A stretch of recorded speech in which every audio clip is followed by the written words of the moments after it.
Please. So Judith, welcome to our campaign. Really excited to have you here today.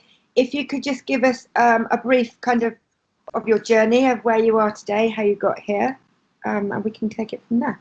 Okay, I'm talking to you from New Zealand. I started out in the event industry in the UK as a concert promoter. We started a music festival back in the 90s called Tea in the Park, which ran for a couple of decades before it died a death a few years ago. I've sort of been involved in end-to-end pretty much every aspect of production and touring during my career. And in 2016, I decided to take a break and go back to university and study for my master's in design. And my research question was really around the customer experience, but specifically why people don't love concert arenas and why they love the little tiny gig at the end of the street and why they love gigantic music festivals. But concert arenas were always this really weird, unlovable beast. And so I set about looking at that and why it was so unpleasant for people, why there were so many queues, why people got processed in certain ways, and it was so impersonal. One of the things about studying at AUT, where I studied, is they require all design students to have a sustainability element to anything in their design. So you have to do a design sustainability paper. So I hadn't really thought about that. And I was asked to find a sustainability design issue in my research, and looked at a lot of things. I mean, New Zealand has 91% renewable energy in our national grid, so that wasn't really an electric issue. I looked at water. We don't really have a massive water problem. I mean, I could have looked at that a bit for the event industry, looking at travel. And the one that was in my face was the giant pile of rubbish at the end of the night. So I would stand there, everyone would have an amazing night. They'd have all their beers and all that thing, have a good dance, and the lights would go up, and then you've got probably 20,000 pieces of plastic lying scrumpled up on the floor, in the bins, around the seats at the end of the night, from people having beer, wine, soft drinks, burgers, chips, snacks, trays for carrying it in, forks, straws, all of that. And it was always a nightmare. And I always said, oh, what can we do about this? And they'd be like, well, that's the way it is. That's how it works. So I thought, well, I've got time and permission now to research that and find out what and why. So yeah, that kind of became very academic.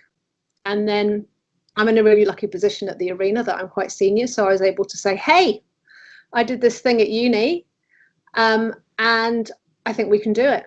So I was able to draw on all of the academic stuff and all of the really good research, which is not out of academia, but out of industry, which they tend to respect more than academia, and theorize really well and present to my partners in the business that we should be doing this because we had the responsibility to do it. And we were really ahead of the game. And we were in a sweet spot. We were in a massive sweet spot because we're in New Zealand and the way it works, the way that people think, and specifically because we have a very, very good commercial compost yard locally, which I found out is not a given. And I had a really great supplier who had done all of their homework, and they were producing packaging which was really compliant with what we wanted to do. So we sort of built a team approach, really. And I didn't have to pitch it all that hard, to be honest. Everyone went, yeah, give it a try. They were all scared, but we rolled out a trial and we never stopped. We never looked back. So that was 2018. We finally got it going. So. Okay. So what do you feel is your biggest challenge with regards to the whole project, really, from start to finish? What do you feel was your main challenge?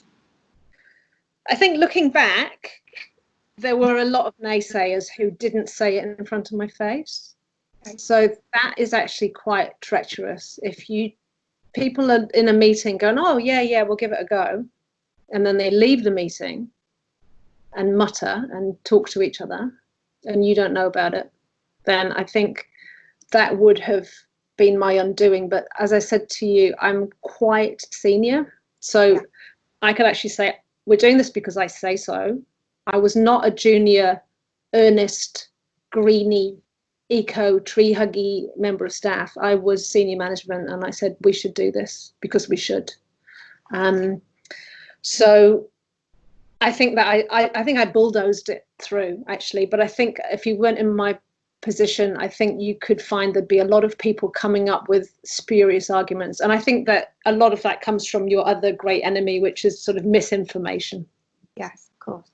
And assumption, which is, people said, I think I did the Greener Festival training last year, and one of the pieces of coursework that you study, it says there's an actual, and I called them out on it. I said, you can't have that in a piece of academic literature. It said bioplastics are not the answer, and then it just moved on to another topic, and I was like, can we just talk about bioplastics? Can we talk about the word biodegradable and the word compostable? Can we talk about what actually is a bioplastic?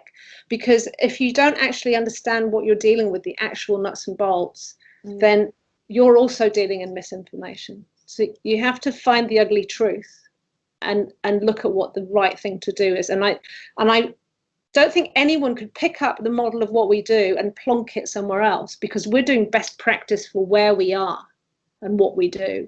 And what you have, and I've had a lot of colleagues in Australia who are with Live Nation, as we're partly a Live Nation venue. They've got a theatre in Melbourne, and they are absolutely mad keen to do what we've done, and they've been over, and I've been over there, and they just can't. It's really tragic that their government is not anything like our government. Victoria, as a state, doesn't recycle. They burn it. Oh. So as far as Victoria is concerned, it's better to burn their recycling and recoup some energy from the heat than it is to put it in landfill. And there's no commercial compost yards in South Australia. And I did my own research into South Australia and found that actually, Victoria, not South Australia, found that there are commercial compost yards, but none of them are actually advertising for raw product. So they're making their compost and they're selling compost to garden centres and customers, but they aren't running it as an open commercial operation where they say we're looking for compostable waste. They must be getting it from somewhere, but to try and find out who's doing it is very difficult. So I put the Australian friends onto that and said that you need to go and actually drive out there, talk to the guy that runs the yard and say, what can you process? Because these guys are biochemists and they really, really understand what they're doing. So it's about being responsible for end to end of what you're doing. And if you can't control any part of that, then you're going to hit a bump. And I can control every part of that. So, you know, I'm lucky, and I know I'm lucky. We really got lucky. Yeah. You talked about cost earlier. It was a really interesting point. How did you justify the whole cost element going forward? There's a very useful phrase, corporate social responsibility, which always worries the very senior people, because they know now that they need to be seen to be responsible as a company. So that's a really good one to roll at people to get the conversation started, because there is value in that. They understand there is damage in not being socially responsible, so they can understand that you could actually monetize that. So one of the earth-shattering ones was Volkswagen with its emissions scandal. You know, if you lie about what you're doing or you try and cover it up, then you're actually doing enormous damage to your brand. So even if your brand is a concert venue or a local council organizing events, you're still going to do damage to your brand. So you can talk, if you talk in terms of business value, that's a real winner. And there's a lot of swings and roundabouts in what we do. So it's actually now, I talked to you earlier, which I'll repeat. If you've got one waste stream, which we do, which is every single thing in the venue is compostable in the public domain. that means we just sweep the floor and shove it in the one bin. Well, it's not one bin, it's many bins, but it all goes to the one place, which means our cleanup's quicker, requires less people and less equipment. So really, really simple. One truck takes it all. You know, there's not 3 different categories, 5 different categories. And actually on that, my daughter was the sustainability person on tour with Mumford and Sons, and she'd worked with me here, and she went over there, well, she lives there now, and she went around with them trying to persuade every venue to do best practice from the backstage point of view. And she would ask the usual questions about what happens to your waste, you know, how do you want us to sort it backstage? Do you want the paper separate from the cardboard, or do you want it together? And every single venue she went to, every single council, she was in Cardiff, Manchester, Newcastle, Glasgow, she was over in Dublin, they all had a different answer, because every single local authority had a different way of doing it. And the more it's complicated, the harder it is to get it right. So we simplified it. So simple, cheap. That's one. The other thing that we did, which was really down to the ingenuity of some of my naysayers, who were my lovely catering staff, who were like, oh, this is more work for me, who suddenly went, this is actually less work for me, and have found interesting ways of doing stuff. So we obviously want to sell sweets and crisps and savoury snacks, cold ones, as well as hot food. So they've basically gone to the big wholesalers and said, can we have bulk sweets, pretzels, nuts, all of that? So we now get everything delivered in plastic-free boxes, and then we decant everything. So it's like going into an old-fashioned sweet shop. You go up to the bar and you want a bag of jelly babies, then we sell that. So rather than going and buying a packet of Skittles in a plastic, these things are horrific to get rid of. Yeah. That's going to be here on planet Earth for thousands of years, a Skittles wrapper.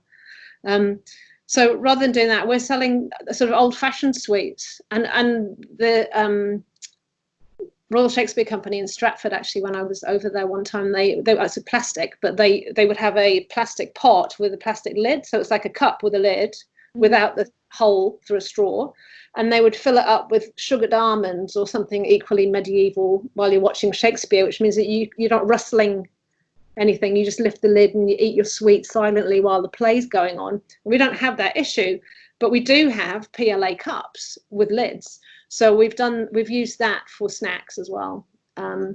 So we don't have crisps anymore. We've got our own crisps that we make. And we just kind of pitch to what we think the audience is going to want and change it out each time. So that's all bulk. So there's been so cheaper again, because the profit margin lies with us, but then I have to pay someone in the kitchen, all hygienic, to do that. So it swings and roundabouts. But you know, the actual you know, the power of that lies in our purchasing, not in us being enthralled to a Mars corporation who says this is how much it costs for a snack and this is what your margin's going to be on it. So a bit more control, actually.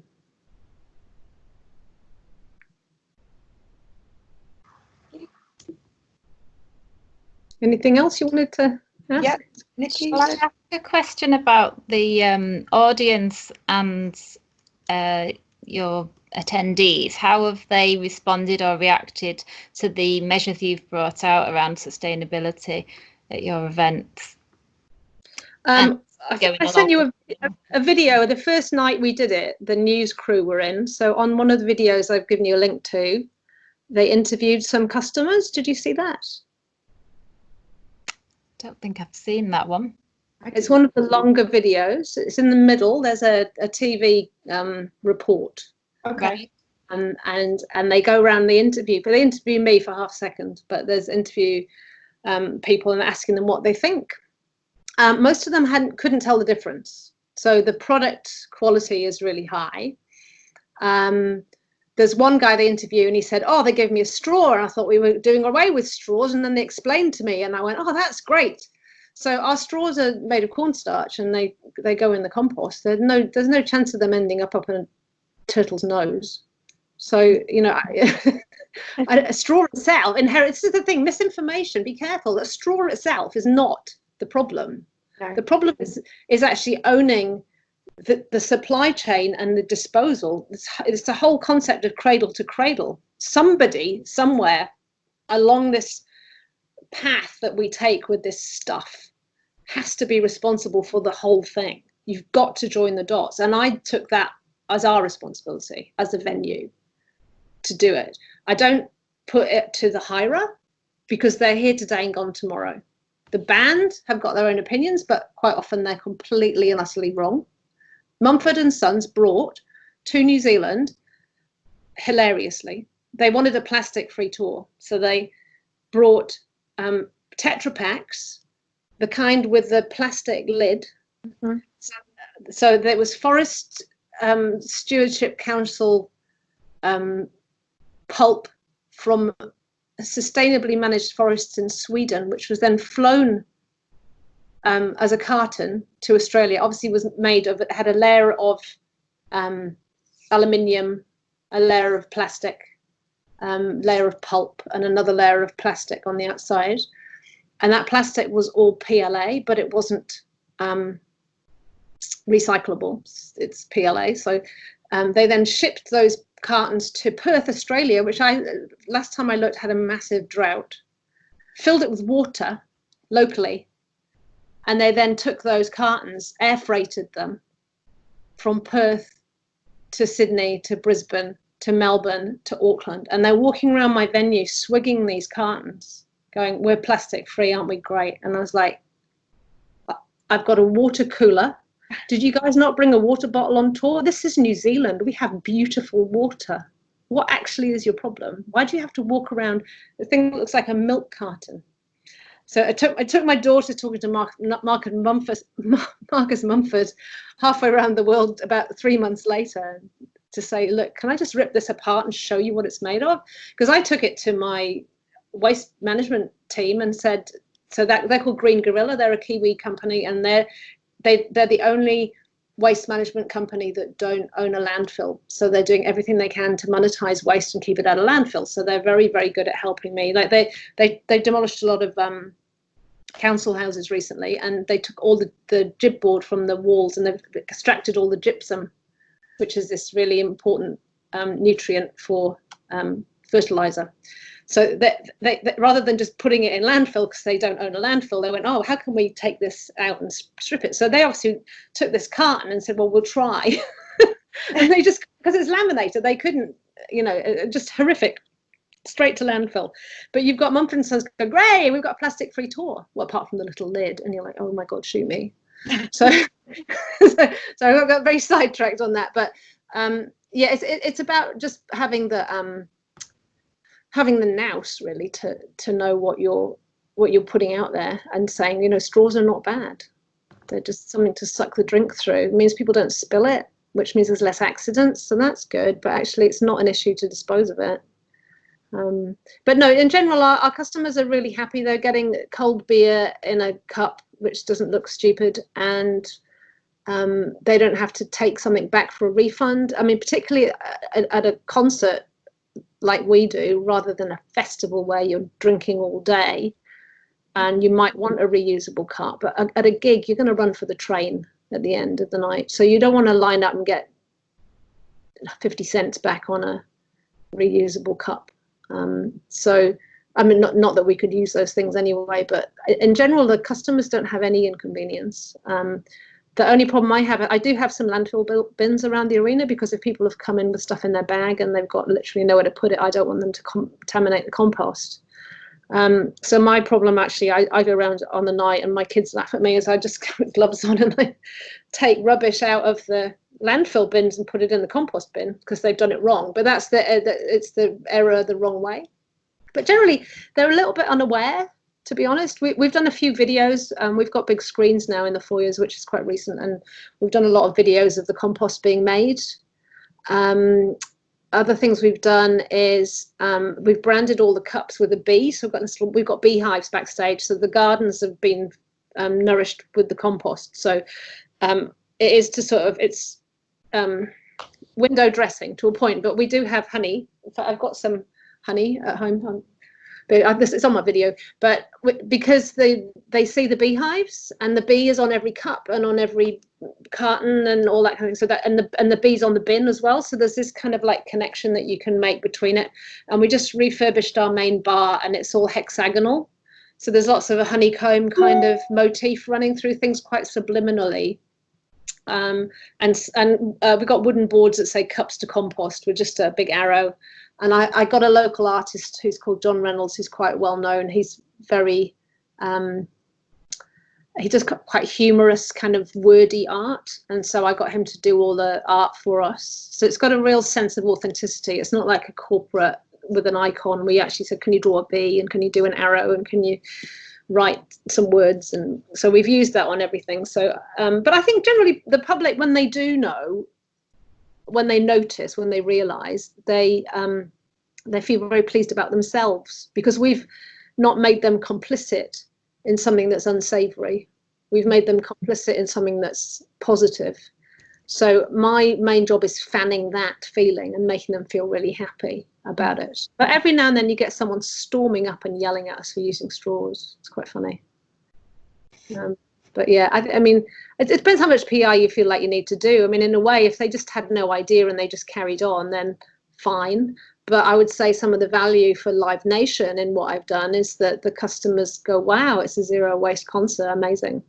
And that means Live Nation's at the front. So they're very pleased with that. They took no notice at the time, but now it's out there and working. They're like, oh, can you come and talk at a conference? So it's quite funny. I don't think it would have happened in corporate world. It has to be, you have to be a bit of a maverick. Yeah. And I think you have to really know what you're talking about. I know a lot about all the different kinds of recycling plastic, and whether it gets done in New Zealand, whether it's monetized, whether it's too expensive and has to be subsidized. So yeah, just really know your onions. I think that's the right advice. Amazing. So Judith, just to conclude, do you have any advice or maybe tips for for those who are entering the events industry as beginners, and they want to be sustainable from the beginning? They don't want to go halfway and suddenly decide that we need to change all our methods to be sustainable. So how to be sustainable from the beginning. Start at the end.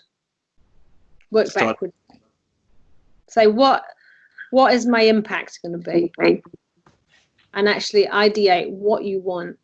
I wanted there to be no rubbish. I wanted to end up with something that actually was good. So this is one of the design thinking things that I learned on my master's, actually, was rather than trying to be less bad, try and actually do good.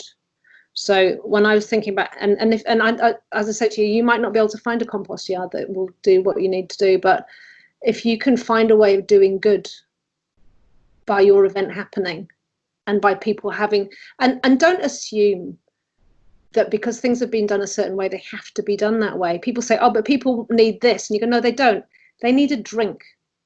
They need a cold drink. They don't need to be served it in this way necessarily. So question those things as well. But I think if you strip it all back and start from the end and go, what is a really great end result that I'm going to be proud of, and point to and say, we made that. And I can point to a pile of dirt in Pukekohe that's being shoveled into a tractor and go, we made that. That is great nutrition for the soil. Then work back and try and get to that point, I think. And as I say, if you can't use compostables, then try and find other ways. And in our situation, I don't think the reusable cup is a goer, but maybe it's better in other circumstances. It quite possibly is. I was going to say something else that I can't remember what I was going to say. It'll come back to me. Just looking at the reusable cup thing, because we've just spent a lot of money. We do major sport events, and we've had to I've had to justify to my managers the cost and everything about that. But with larger events like that, the reusable cup, obviously we put a cost, so they have to pay £1 for the cup. and then they bring their cup back at the end. A lot of other big kind of sporting events are doing it, and we're kind of copying them. But I was listening to what you were saying. I'm not sure that the reusable cup is necessarily the right way, because is it just going to end up in the same situation as where we are? How do we know how many times they're being used? That's a concern for me, I think. I do know, as an insider, I do know that there's a company here that's pitching it to event people as a money spinner, because they're saying the reality is we say, oh, if they don't come back, then it's a souvenir, and that's great, and they've taken it home and they're going to use it, and we're going to estimate they're going to use it 150 more times, and they give themselves a pat on the back. But the reality is it's being pitched as another income stream for events. And it's very cynical. The venue that I was telling you about in Australia was offered their service. A very, very strong pitch. I think it was $2 a cup, and then it's $1 refund. So the venue keeps $1. And they were shipping these cups overnight by truck from Melbourne to Sydney. Look on a map. It's a really, really, really long way.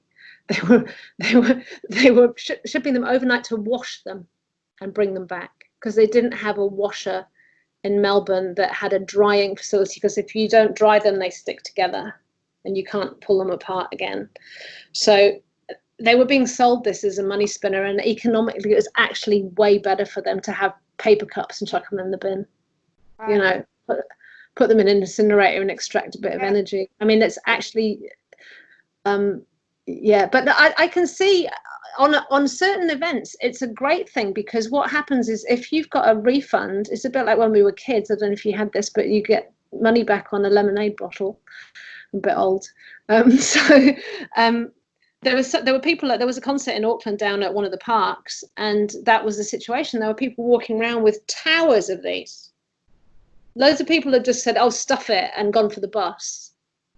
And then there were people going, great, I can make a bit of cash, and they cleaned the field. So that's a money saver right there. Yeah. So I mean, if you've got the kind of event that you're not chucking everyone out, when we're doing a concert indoors, you know, you're literally lights on, get out, strip down the gig, because they're on a time clock. These guys, they've got to get it in the truck and off to the next show. So they want our customers out of the venue the minute the lights go down, like they go up, and you know that we're racing to sweep up so that they can strip the stage and drop the lights and all that. But on a big, huge outdoor event, when you're in a field and you can wander about and you can have a hard cup, I don't see anything wrong with it. But I'll be cynical and say I don't think they get used the number of times that everyone says they do. Great, yeah. Maybe we'll all start carrying cups. I mean, like we're all carrying bottles of reusable bottles now, aren't we? So maybe we'll take our cup to things. But you know, you've got a hygiene issue at a multi-day event. But maybe we'll just all have a drinking receptacle that we use. It's just it's finding other ways to hydrate people, isn't it? And make them happy. We want them to be happy. Yeah. So yeah, I don't know what the right answer is for every single thing. I mean, certainly in old, we used to run King Tut's Wawa Hut in Glasgow, which is a little pub, and we had hard plastic cups which we put in the dishwasher, and they used to turn white eventually and crack. I'm sure you've done that. You've been in the trade. So my daughter, the graduate, is now working in the bar in King Tut's. Well, not at the moment. And she said they use disposables, and everyone thinks, oh, well, they're recyclable. They're made of plastic. PET, number one, it's the best one. We recycle them, and of course they all go in the bin. And this was the issue we had. We thought we were recycling, but you put that in a bin. Someone throws a half-eaten punnet of chips on top and a melty ice cream. The recycling people ain't going to take it. So you contaminate one bin, which contaminates one skip, which contaminates one truck, and then they go, no, we're not having it. So that goes straight to landfill, and that was the trigger for me. I said, this is actually all going to landfill. This is a lie. So you can't trust the public to sort their waste unless you do what. I'll send you that thing for this event in New Zealand, where you had all these kids by the bins, and they had different bins with all the things hanging on the bin to show you what goes in. This one goes in here and this one goes in there, and they stood there and they helped people. Very labor intensive, but great for community events. Really good for community events. I've got any number of photographs of bins like that with explanations on. And I think the other problem as well is confusing. You know, if you've got different coloured bin at home, every local authority has a different coloured bin. There's no national symbol for compostable. There's no international symbol for compostable. There's no international colour for a recycle bin or a waste bin or anything. So every single place you go, your senses are being assaulted, and it's just cognitive dissonance. You don't have any real instant recognition. So one of the things that we've got is, because it's just the one thing with the B and it's green and it's like, no, you know, get on with your night. We're looking after that for you. Just you go and dance, you know. But in King Tut's, they've got one bin behind the bar, and everything just goes in it. And she's just like, shoot me, you know. And several of her colleagues said, well, don't the council sort it out? Don't they take that and they away? And said, no such place as away. So no one's taking responsibility. So yeah. It's about taking responsibility, I think, owning it, being the host, being the good host. In the same way as they expect you to wash your hands, I think you should be taking care of business. You should be doing the right thing, cleaning up. And whatever that looks like, you've got to find that where you are for what you're doing. But I guess my advice is don't stop questioning, and stay humble. I've made mistakes, but learn from other people. Other people know a lot more than you do about the other thing or that thing or that thing. So listen to them, ask them, and it really helps. And they're all on a team, and everyone's bathing in the benefit, the joy of it now, and going, oh yes, we did that. Yeah, that was my idea. And you go, okay. It couldn't happen without everyone. It really couldn't. No. But, Wow. Yeah, into it. Does anyone else have anything for Judith? No, it was actually a great conversation with you, Judith. So interesting. Thank you.